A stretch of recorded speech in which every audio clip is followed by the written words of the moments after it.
Hey everybody, this is Nicole with Nicole Conway Speaks, and I wanted to drop by and give you a few tips, 8 to be exact, on things that I do for myself as far as dealing with depression.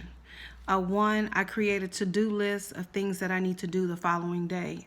It's very imperative that we stay on some type of schedule to keep us in line on what we need to do the following day, because it's easy to fall in the thing of, I'll stay in the bed, I'm not doing anything today, I'm just going to lay here, play on my phone, on social media, and do nothing.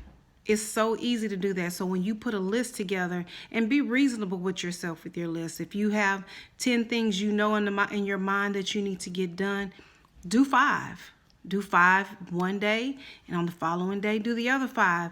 But the thing is, we overexert ourselves by trying to do too much, and then we feel like we're falling behind because we didn't get it all done. So just like we set boundaries with people, we also need to set boundaries with ourselves so that we're productive during our day. And do one every day if you can, because if you don't, it'll throw your whole schedule off. Number 2, one that we don't like to do is exercise. Go out for a walk. Get with the nature, because since this pandemic is going on, we are so having to really stay at home and not socialize with anybody. Get out. If you got to wear your mask, and when somebody's not around, take your mask off and just enjoy your surroundings. I try to get out every day. Some days I miss the mark, like I'm sure all of us do, whether it's exercising, jogging, running, whatever you do for some type of exercise. Number 3, listen to relaxing music. You could do it while you're walking, while you meditate, or something inspirational to get you going, because every day we're bogged down by all these things that are on the news, what people are saying, and it just gets to be so much that you just need to disconnect from everything going on around you. And relaxing music or listen to somebody that's going to inspire you helps out so much. The next one would be to do the meditation.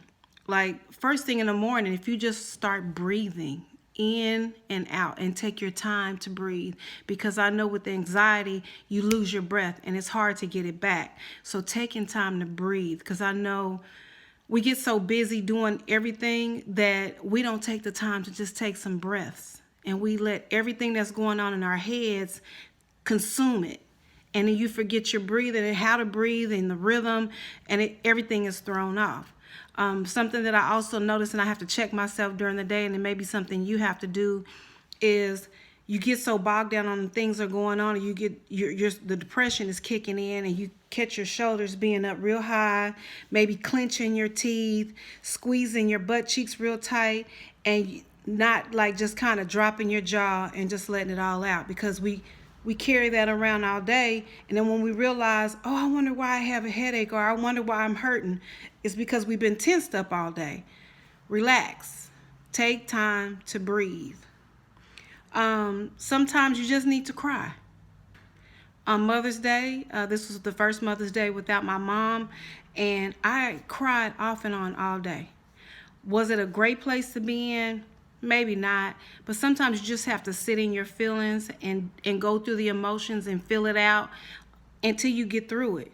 Not to say that you're supposed to stay there, because that's where the depression sets in.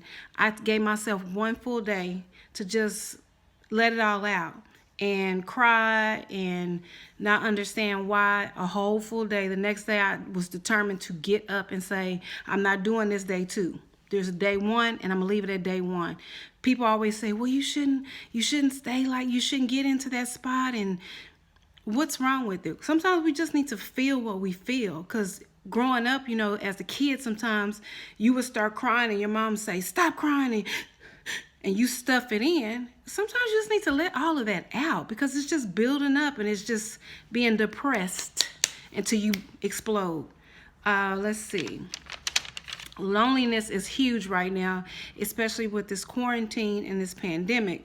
Some people are home alone. Some people have family, but you just have feelings of loneliness, and then you see all these people passing. You have family members and friends with family members passing. It's easy to go into that shell of feeling lonely, and when will this ever be over? This is too overwhelming for me to deal with, and I feel like I'm about to pop.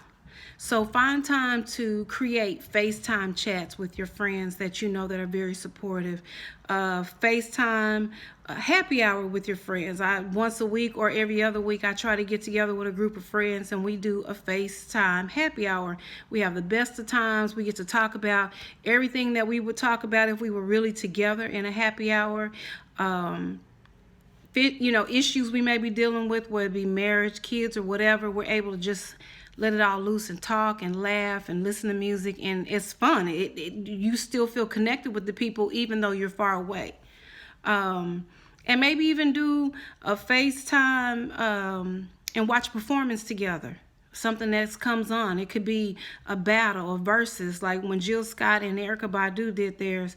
Me and my group got together and we dressed up and we laughed and we listened to the concert together and we were all on the FaceTime together. You have to find creative things to do during this pandemic because there's not a whole lot you can do when you have to social distance. Number 7, find something that you've never done before and try it. So I've been wanting a big painting for the back of my couch, but I haven't really found the one I really wanted. A lot of the stuff was very expensive. So I said, I am going to order a canvas and some paints. I'm going to identify the colors, exactly the colors I want, and I'm going to order them and I'm going to paint something to go above my couch. Have you ever done that before? No. I've been in those groups where they guide you through the painting session, but I've never actually painted something to go on my wall. So I said, why not? I'm a creative person, and whether you're a creative person or not, just jump out there and do something. Do something different. Write a poem. Write a song. Take a swim lesson. Scrapbooking. I mean, there's so many different things that we haven't done, and now that we actually have the time to do it, we complain about, you're ready to get back out, you're ready to get back out. But when we were out, we were complaining about having some time away from work, a time away from everything so you could spend time with your family and your friends. And now that you have it, you're not taking advantage of it. Before you know it, things will be back open again, and then you're going to wish for this time. So make the best of your time, whatever it is that you have been needing to do. Organizing your Tupperware cabinet, or taking pots out that you no longer need, or the linen closet is infamous because it gets so backed up with all kinds of stuff that you bought over years, and some of it needs to be thrown away and some you may be able to give to somebody else. But just creating your space so that it's a healthy space and that you don't fall into the rut of not doing something new and creative. My number 8 is, if you have feelings of a breakdown, or you're feeling depressed, or you feel like you're about to go through an anxiety attack, get out the house and go do something for somebody else. Like literally pay it forward. You may have identified somebody that may be a single parent with children, and you say, you know what, I'm going to fix them dinner, or I'm going to buy them dinner, but instead of sending it to them, I'm going to deliver it so they can see me and I can see them. You may not be able to get close to them, but it's just the thought of helping somebody else. That way you take your mind off of your issues and you go help somebody else, and you're basically planting seeds. The one that I didn't put on here is, I like to put affirmations on my mirror. I'll get a dry erase marker and I'll write, you're worthy, you're beautiful, you're a survivor, you're victorious. I usually teach that when I am teaching a group of people this mirror experience that I do. Well, you can do it for yourself at home. Just start writing positive stuff on your mirror. And every day you get up while you're brushing your teeth, read those. I am beautiful. I'm wonderfully made. I'm a survivor. I'm victorious.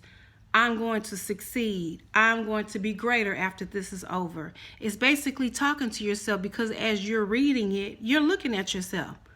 So those are just a few tips that I have for getting through depression and anxiety during this time. And even after this is over, we're still going to need as much help as we can. This is Nicole with Nicole Conway Speaks. And until next time, take care of yourself and take care of others. Bye.